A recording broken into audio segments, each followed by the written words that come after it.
بسم اللہ الرحمن الرحیم۔ السلام علیکم۔ آج جس موضوع پہ بات کرنا چاہتا ہوں وہ موضوع یہ ہے کہ ایکسرسائز کے بغیر فٹ کیسے رہا جا سکتا ہے۔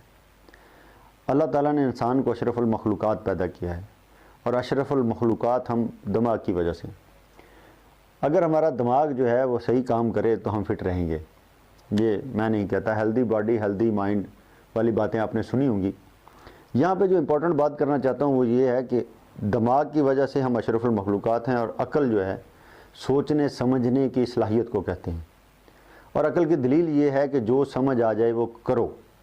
ہمارے ہاں مسئلہ یہ ہو رہا ہے کہ لوگوں کو بات سمجھ تو آ جاتی ہے لیکن وہ کرتے نہیں ہیں، اور یہ نہ کرنے کی وجہ سے آپ یوں سمجھ لیں کہ میں اگر 10 بندوں کو 20 بندوں کو لیکچر دے رہا ہوں اور اینڈ پہ جا کے 10 میں سے 8 کو سمجھ آئی ہے بات کی اور 2 کو نہیں آئی، تو جن کو سمجھ آئی اگر انہوں نے عمل نہیں کیا تو ان میں اور جن کو سمجھ نہیں ہے اور ان میں کوئی فرق نہیں ہے۔ تو اس فرق کو دور کرنے کے لیے میں یہ سمجھتا ہوں کہ دماغ کا استعمال انسانی جسم کی بیسک ضرورت ہے۔ انسانی جسم میں خالی صلاحیت پیدا کر لینا، فٹنس کی کوالٹی پیدا کر لینا کہ 10-15 گھنٹے بندہ تھکتا نہیں ہے فزیکل ایکٹیویٹی کرنے سے، تو اس کا بہترین استعمال تبھی ہوگا جب انسان کا دماغ ساتھ کام کر رہا ہوگا۔ تو اس کے لیے مزید کلیریفائی کرتے ہوئے، بات کو مزید آسان بناتے ہوئے، بلکہ میں یہ کہنا چاہوں گا کہ آپ کے سامنے کھانے پینے کی کوئی چیز پڑی ہوئی ہے، اور آپ اگر عقل کا استعمال کرتے ہیں صحیح طریقے سے تو نتیجہ کیا نکلے گا کہ آپ اتنا کھائیں گے جتنے آپ کی ضرورت ہوگی۔ لیکن ہوتا یہ ہے کہ جب خاص کر جیسے ہم شادی کی محفلوں میں جاتے ہیں تو میں نے اکثر لوگوں کو دیکھا ہے کہ وہ یہ بھی نہیں سوچتے کہ ہوسٹ نے یہ کھانا کیوں بنایا تھا۔ ہوسٹ نے کھانا بنایا ہوتا ہے کہ مہمان کو جو پسند ہو وہ کھائے۔ ہم لوگ یہ فارمولہ ہی، یہ بات ہی بھول چکے ہیں کہ ایسا نہیں ہے۔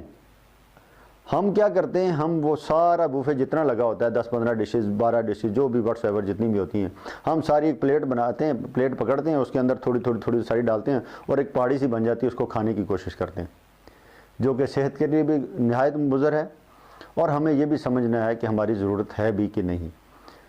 تو کچھ لوگوں کو سمجھ نہیں آئی میری بات کی کہ بغیر ایکسرسائز کے فٹ کیسے رہا جا سکتا ہے۔ اپنے آپ کو، اپنے دماغ کو استعمال کر کے آپ فٹ رہ سکتے ہیں۔ کتنا کھانا ہے، کہاں کھانا ہے، کیوں کھانا ہے، یہ باتیں ہم تو آپ کو بتائیں گے، بتا بھی رہے ہیں، اور آہستہ آہستہ آگے بھی چلیں گی یہ باتیں، لیکن یہ سمجھنی آپ نے۔ اشرف المخلوقات میں نہیں ہوں، ہم سب ہیں، اور اس بات پہ میرا آپ لوگوں سے شدید اختلاف ہوگا کہ اگر آپ لوگ اپنے دماغ کا استعمال نہیں کریں گے۔ پنجابی میں کہتے ہیں کسی کو ماں کی دال جو ہے وہ بادی ہوتی ہے، کسی کو راس ہوتی ہے، یعنی کسی کو ہضم ہو جاتی ہے اور کسی کے پیٹ میں درد شروع کر دیتی ہے۔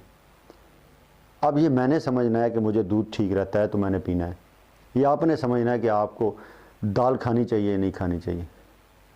وجہ یہ ہے کہ اللہ تعالیٰ نے ہمیں عقل بھی دی ہے، شعور بھی دیا، اور ہم نے یہ دیکھنا ہے کہ دودھ کی جگہ کیا لینا ہے، انڈے کی جگہ دال کھانی ہے، دال کی جگہ گوشت کھانا ہے، یہ ہم نے خود سوچنا ہے، ہم نے اپنے آپ کو مینیج کرنا ہے۔ وہی مینجمنٹ آپ کو فٹ رکھتی ہے۔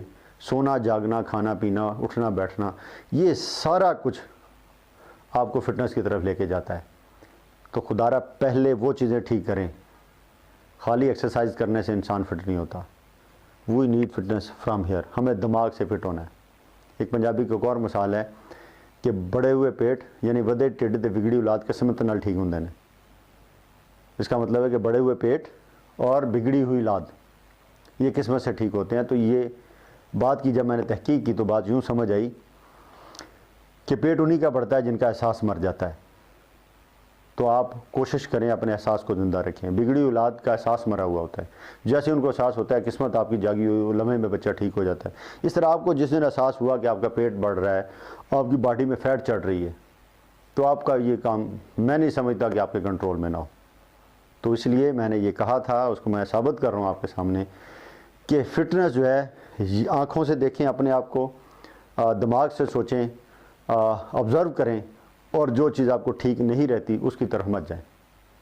قدم اٹھائیں تو منزل کی گرہ کھلتی ہے، راستے بس دور سے دشوار نظر آتے ہیں۔ بہت بہت شکریہ۔